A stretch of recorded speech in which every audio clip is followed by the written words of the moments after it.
Excuse me? Hey, bro. I'm a local artist. My name is Devon. I really love your look. You look dope. I love your tats. Would I be able to do a drawing of you? I actually know who you are, man. Oh, for real? Yeah, of course, man. Oh, nice to meet you. What's up? How you doing? I love the tats. I would love to draw you. Be honored, man. All right, let's go. What's your name and what's your biggest dream in life? My name is Michael Amoia. I guess just to find ultimate success. I don't even know what it is, but I'm still dreaming for it. What does success look like to you? It means different things to different people. Yeah. For me, it just means like an ever evolving growth of learning and being open-minded. I love your tattoos. What do they represent? So I have insects tattooed all over my body. You know, it goes back to my childhood. I had a situation that happened to me as a kid, but the message of insects is really interesting when you start to read up on them. Yeah. So I kind of use it as my armor. I actually think that no matter where you came from, if it was felt like a disadvantage as a kid, it's actually a power as an adult. Is that a centipede? That's a centipede. I love the I just centipede. got that, man. Yeah. Really? That's so sick. I love the design of like. Thank you, man. Thank you. I mean, I'll thank my artist. Shout out to that skinny. I always feel weird when covering my tattoos. I'm like, thank you, I guess, because they're on my body. But Yeah, you have some dope shit too, man. Oh yeah, Chris Garver, Teddy Ferrer, shout out to them. They do Dope, amazing work. dope. So where'd you grow up? So I was born in Queens. I grew up in Queens and Long Island. You get the best foundation with this city. You know, Yeah. you live through all different types of Yeah. It's like once you have this foundation, you can jump off and go anywhere. I used to feel like ashamed of growing up in the Bronx because all the like horrible stuff that was around me. But now I'm so happy because I feel like I could go anywhere and I feel like it built my character. People want to apply all this different, like, you know, fixes to like, you know, different places in the country. Yeah. New York is so unique. We kind of know how to live, you know? We're all mixing upon each other, and it's like they'll never understand it unless they live through it. Exactly. What do you do for a living? I have a music publishing company with a business partner of mine, and then I also have a fashion label called Indelible. We take like tattoo culture and tattoo artists, and we're building out like a fashion brand, like clothes and jewelry. I like to consider myself more of a business person, but I am like creative also. Yeah. Like the core of who I am was a creative person. I used to write music and used to edit, direct TV.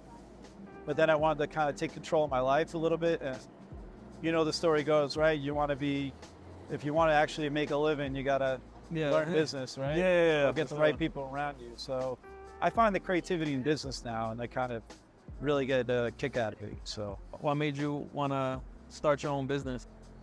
survival, Yeah. you know, it wasn't an option. I was never satisfied, and everybody I was around was like not giving me opportunities. I had to go get my own opportunities. So Mike, if you could give your 18-year-old self advice, what would you tell him? obviously get focused. I was a little unfocused at that age. Learn the fundamentals of things that I wasn't interested in learning. Learn economics a little bit, learn how to like manage your wealth. Did you like read books or you learned by experience? Experience. Yeah. It's all been experience, you know. Nowadays with YouTube and everything, it's like the knowledge is readily available. But, you know, growing up, I didn't care about it. I wasn't focused on it. I just wanted to create. As I got older, I had to like learn it because, you know, you have to control your life a little bit. I'm going to be 50, so coming up, there was no YouTube back then, no social media. Yeah. Didn't even have cell phones at a certain point in my life, so I forgot about that. yeah. I'm privileged. I grew up on the internet. No, but you know what? You actually I think you have it harder because there's so much competition right now. Think about YouTube, how much content's out there, how many people are doing it.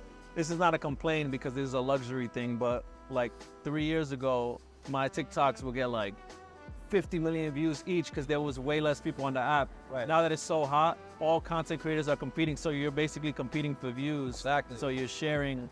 So now your content better be great because there's some people out there like, you know, killing it. And that's going to get worse and worse, right? Or harder and harder. Yeah, it's harder and harder. Right, So, which was your first tattoo that you ever got? First one I got was an ant. So it's a mother ant. She had babies. You know, it's weird enough that the palm was like the most excruciating tattoo. It's crazy. They can't really drag the needle. They got to actually like carve it in the skin a little bit. And the skin's so tough and all your nerve endings are there. It's like the worst feeling ever. They're all insects. I mean, ironically, I have the Guinness World Record for the most insect tattoos on a person's body. But it's funny. My tattoo artist says to me, thank God I do other things because it's not my only accomplishment. I kind of find it funny. But I did it because I was involved in a nonprofit for underprivileged kids, and I saw the other holder had like 187 insects on their body, and I was like, I got more of that on my right arm. I think the record was like 864 was the total record. We counted 889, but some of them qualified as arachnids, not insects. It just, it gave me a little bit of awareness for the foundation I was involved in, but it was kind of cool because when I got it at an early age, everybody used to tell me like, oh, you're never gonna get a job putting this shit on your body. And now I'm kind of using it as a powerful message to give back to, younger kids that are in need. So I thought I kind of got off on that a little bit, and that's why I went ahead and did it. Kind of a little bit of a misnomer, like I don't really like the attention, but I know I have to put myself out there. You still gotta always challenge yourself and grow, it's always gotta keep yourself on your toes. Yeah. Never get too comfortable. So I'm always thinking I'm lesser just to keep trying to level up. What message do you think the world needs to hear right now? Close your mouth and open your ears a little bit. Just start absorbing information and not from one source. Exactly. Really ask around different people, different perspectives. It's amazing that you can hear the same story 10 different ways to talk to 10 different people. Never listen to respond, but listen to actually listen. Because people always got this preset answer for you, and they don't want to hear the other side. That's why I like to sit down with people from all walks of life, so that, maybe somebody might not talk to you because they think like, oh, he got too many face tats, but now they like my work. Now I'm forcing them to listen to you, listen to what I got to say. But yeah, you're right. Listen to all sides. And just because somebody didn't grow up in your echo chamber doesn't mean that that's not the right answer. It's hard now these days, though, because there's a lot of noise. There's a lot of misinformation and different agendas. It's interesting because I connect with people like you, because of what you went through and how you have this positive message to how you put like this as a platform, as a positive message is cool. A lot of people don't do that. They like to blame everybody else, but you're taking it and running with it. So I respect that. I used to be ashamed of my background. I grew up like getting abused by my mother, getting abandoned by my father, and like a bunch of craziness. But now I'm glad because it's like a superpower. One, I get to inspire people that also been through that. Two, I feel like it gives me like an extra empathy for people. And you know what? You can't blame them. They weren't emotionally intelligent enough to know any better. Yeah. I mean, this is like we're all experiencing life at the same time. At some point, the training wheels are off, and you're responsible for your own life. You just move on. All right, Mike. Thank you for sharing your life with me. This is my interpretation of your life. This is your interpretation of my life? Yeah. Yeah. Wow, dude. Yeah. That's incredible. Thank you, man. Thank you. Oh, you just did that right here? Yeah. Thank you awesome. Thank you for the talk. Thank that you, was brother. dope. Thank you, man. Appreciate it. Have a good one, awesome. man.